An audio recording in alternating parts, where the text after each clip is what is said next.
ഇനി അപ്പോൾ തിരുവാതിര നാളുകാർ പരിഹാരം ചെയ്യാൻ പോകേണ്ട ക്ഷേത്രം ഏതാണ്, അല്ലെങ്കിൽ തിരുവാതിര നക്ഷത്രത്തിൽ 6-ാം ഭാവാധിപൻ വന്നാൽ, തിരുവാതിര നക്ഷത്രത്തിൽ ചന്ദ്രൻ നിന്നാൽ, തിരുവാതിര നക്ഷത്രത്തിൽ ലഗ്നം വീണാൽ പോകേണ്ട ക്ഷേത്രം ഏതാണ് എന്ന് ചോദിച്ചാൽ അഗ്നീശ്വര ടെമ്പിൾ തിരുവാരൂർ എന്ന് പറഞ്ഞ സ്ഥലത്തുള്ള ശ്രീ അഗ്നീശ്വര ക്ഷേത്രമാണ്. പ്രധാനമായ ക്ഷേത്രം എന്ന് പറയുന്നത് പഞ്ചഭൂത ക്ഷേത്രങ്ങളിൽ ഏറ്റവും പ്രധാനപ്പെട്ട ക്ഷേത്രമായിട്ടുള്ള ചിദംബരനാഥ ക്ഷേത്രം. ചിദംബരനാഥൻ്റെ ക്ഷേത്രം ആണ് തിരുവാതിര നക്ഷത്രക്കാർ പോകേണ്ട ക്ഷേത്രം. അവിടെ ഒരു കണ്ണുനീർത്തുള്ളിയുണ്ട്.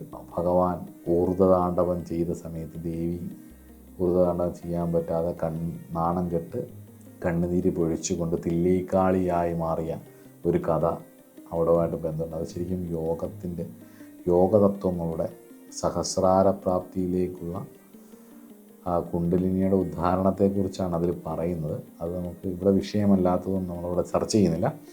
അപ്പം അവിടെ അങ്ങനെ ഒരു തില്ലേക്കാളി എന്ന് പറയുന്ന ഒരു ക്ഷേത്രവും കൂടി ഉണ്ട്. ഊർധ്വതാണ്ഡവം ചെയ്യുന്ന ചിദംബരനാഥനെ മുന്നിൽ ഭർത്താവ് നിൽക്കുമ്പോൾ കാലുപൊക്കി മറ്റ് ഒരു സഭയാണ്, വിഷ്ണുവൊക്കെയുണ്ട്, വിഷ്ണു ഭഗവാനൊക്കെ ഉണ്ട്. അപ്പോൾ അത് പറ്റാത്തതിനെ കോപിച്ച് ജയിക്കാൻ വേണ്ടി ബോധപൂർവം ചെയ്തതാണെന്ന് പറഞ്ഞ് ഏതൊരു കാലത്ത് സ്ത്രീ പുരുഷ ഭാര്യാഭർത്താക്കന്മാർ തമ്മിലുണ്ടാകുന്ന അടിയിൽ ഭഗവതിയുടെ കണ്ണീര് വീണ് ഭഗവതി കാളിയായി മാറി പോയിരുന്ന സ്ഥലമാണ് തില്ലേക്കാളി ക്ഷേത്രം.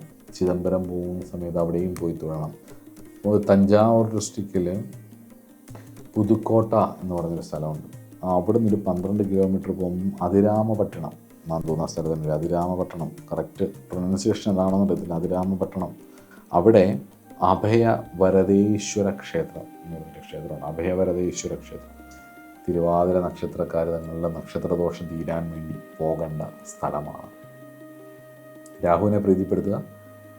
അതുപോലെ തന്നെ തിരുവാതിര നക്ഷത്രക്കാർ അനന്തശയനായിരിക്കുന്ന കൃഷ്ണൻ, അനന്തനോടൊപ്പം ഇരിക്കുന്ന കൃഷ്ണൻ, കാളിയമർദ്ദനം ചെയ്യുന്ന കൃഷ്ണൻ, അതോടൊപ്പം തന്നെ ഈ അനന്തനോടൊപ്പമുള്ള വിഷ്ണു അവതാരങ്ങൾ, ഇതെല്ലാം തിരുവാതിര നക്ഷത്രക്കാരുടെ നക്ഷത്രദോഷ ശാന്തിക്കായിട്ട് ചെയ്യാവുന്ന ദേവതകളാണ്. മറ്റതൊക്കെ പ്രാചീനമായ ഗ്രന്ഥത്തിൽ പറഞ്ഞതും ഇപ്പം ഞാൻ പറഞ്ഞതൊക്കെ തന്ത്രസമ്പ്രദായവുമായിട്ട് ബന്ധപ്പെട്ട എൻ്റെ നിരീക്ഷണങ്ങളുമാണ്.